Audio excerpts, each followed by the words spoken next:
Sermon 181 de saint Augustin, suite. Nouvelle question. Es-tu juste ou pécheur? Pécheur, réponds-tu.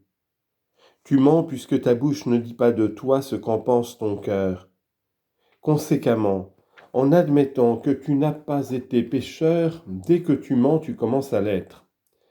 C'est par humilité, dis-tu, que nous nous avouons pécheurs, mais Dieu voit que nous sommes justes. Tu mens donc par humilité, et il s'ensuit que si auparavant tu n'étais pas pécheur, ton mensonge te rend tel. La vérité n'est en toi que si en te disant pécheur, tu reconnais l'être. Et la vérité en elle-même demande que tu dises ce que tu es. Comment maintenant voir l'humilité là où règne la fausseté? Laissons enfin les paroles de saint Jean. Tu dis que l'Église n'a ni tache ni ride ni rien de semblable et qu'elle est sans péché. Or viendra pour cette Église l'heure de la prière. Toute l'Église va prier. Tu n'es pas de son corps. Viens pourtant à la prière que lui a enseignée le Seigneur même. Viens examiner. Viens, dis, Notre Père qui es aux cieux. Continue.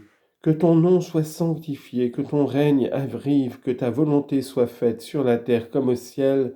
Donne-nous aujourd'hui notre pain de chaque jour. Poursuis encore, remets-nous nos dettes. Dis-moi, hérétique, quelles sont tes dettes? Aurais-tu emprunté quelque argent à ton Dieu? Non. Je ne pousserai pas plus loin mes questions à ce sujet. Le Seigneur va nous expliquer quelles sont ces dettes dont nous demandons la remise.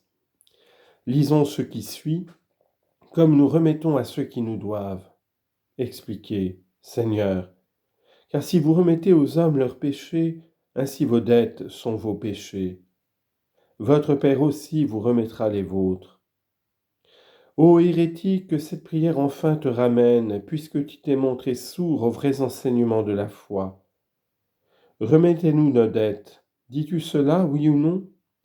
Si tu ne le dis pas, c'est en vain que ton corps est dans l'Église, tu es réellement séparé d'elle.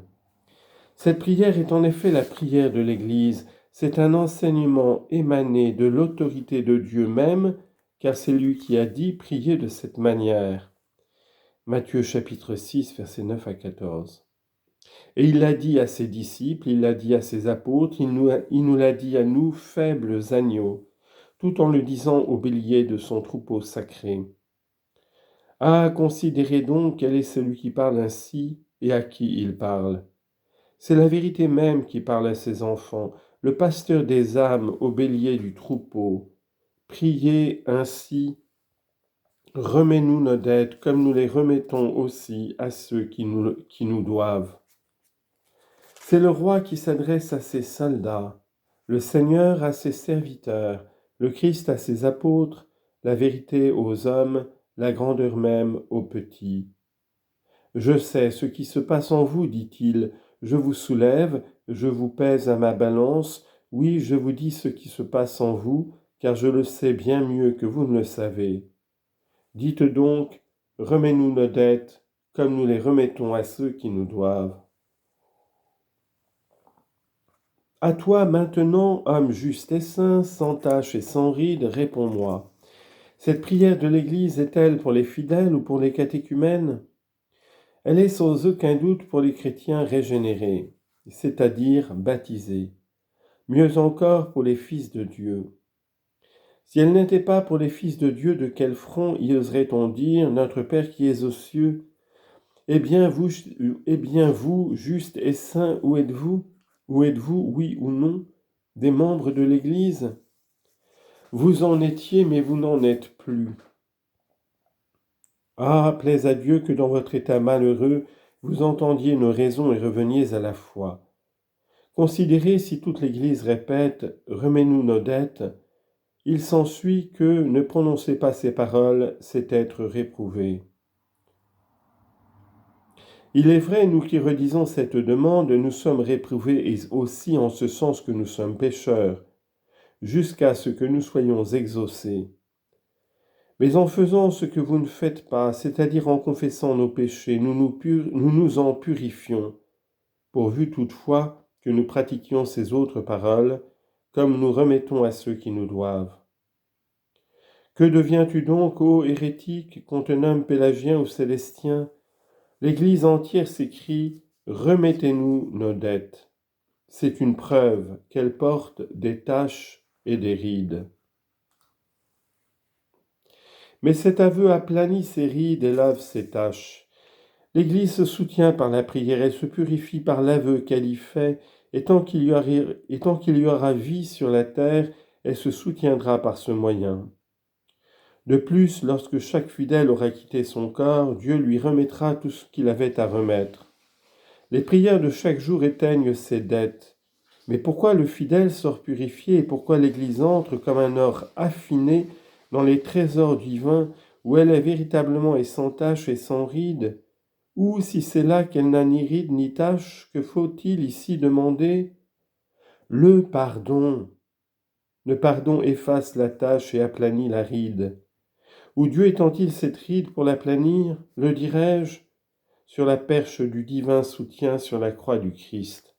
N'est-ce pas sur cette croix, sur cette perche, que pour nous il a répandu son sang?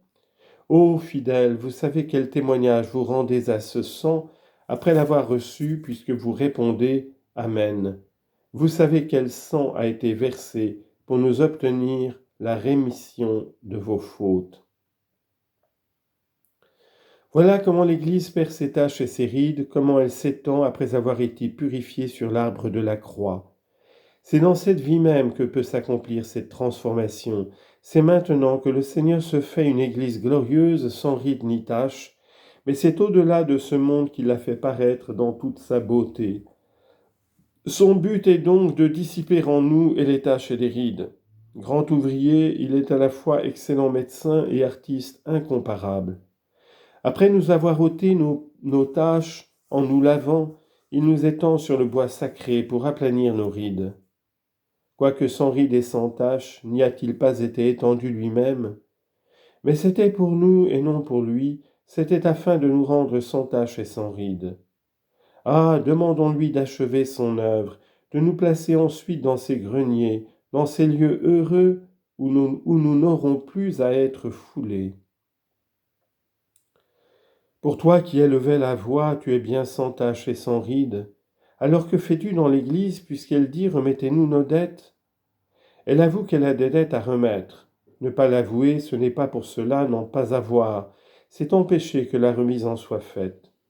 Donc ce qui nous guérit, c'est la confession, c'est la réserve et l'humilité de la vie, c'est la prière faite avec foi, c'est la contrition du cœur, ce sont ces larmes sincères qui jaillissent du fond de l'âme pour obtenir le pardon de ses fautes, sans lesquelles il nous est impossible de vivre. Oui, la confession nous guérit. L'apôtre Jean ne dit-il pas, si nous confessons nos péchés, Dieu est fidèle et juste pour nous les remettre et pour nous purifier de toute iniquité? Cependant, de ce que je rappelle que nous ne pouvons être ici-bas sans péché, il ne s'ensuit pas que nous devions nous livrer ni à l'homicide, ni à l'adultère, ni à tous ces autres péchés mortels qui tuent du premier coup. Ces crimes sont étrangers à tout chrétien animé de la vraie foi et d'une sainte confiance. Il ne commet que des fautes qui peuvent s'effacer par l'oraison de chaque jour. Ainsi redisons chaque jour avec humilité et dévotion, remettez-nous nos dettes. Mais c'est à la condition que nous pratiquerons en même temps ce qui suit, comme nous remettons nous-mêmes à ceux qui nous doivent. Ce contrat est sérieux, c'est un engagement véritable, une condition arrêtée avec Dieu. Ô homme, si on te doit, tu dois aussi. Mais Dieu dont tu t'approches pour lui demander la remise de ce que tu lui dois, ne doit rien, et on lui doit tout à lui.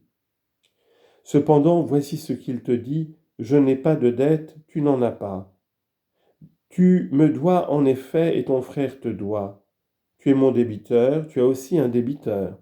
Tu es mon débiteur pour avoir péché contre moi. Ton frère est ton débiteur pour t'avoir offensé. Eh bien, ce que tu feras envers ton débiteur, je le ferai avec le mien. Si tu lui fais remise, je te la fais. Si tu tiens à ce qu'il te doit, je tiens aussi à être payé. Mais toi, en ne pardonnant pas, tu fais ton malheur. Ainsi donc que nul ne prétende être sans péché. Mais aussi, gardons-nous d'aimer le péché, haïssons-le, mes frères. Si nous ne pouvons en être complètement exempts, ne laissons pas de le haïr. Évitons d'abord les péchés graves, évitons aussi de toutes nos forces les péchés légers. Pour moi, dit-il, je ne sais qui je suis sans péché. Dupe de toi-même, la vérité n'est pas en toi.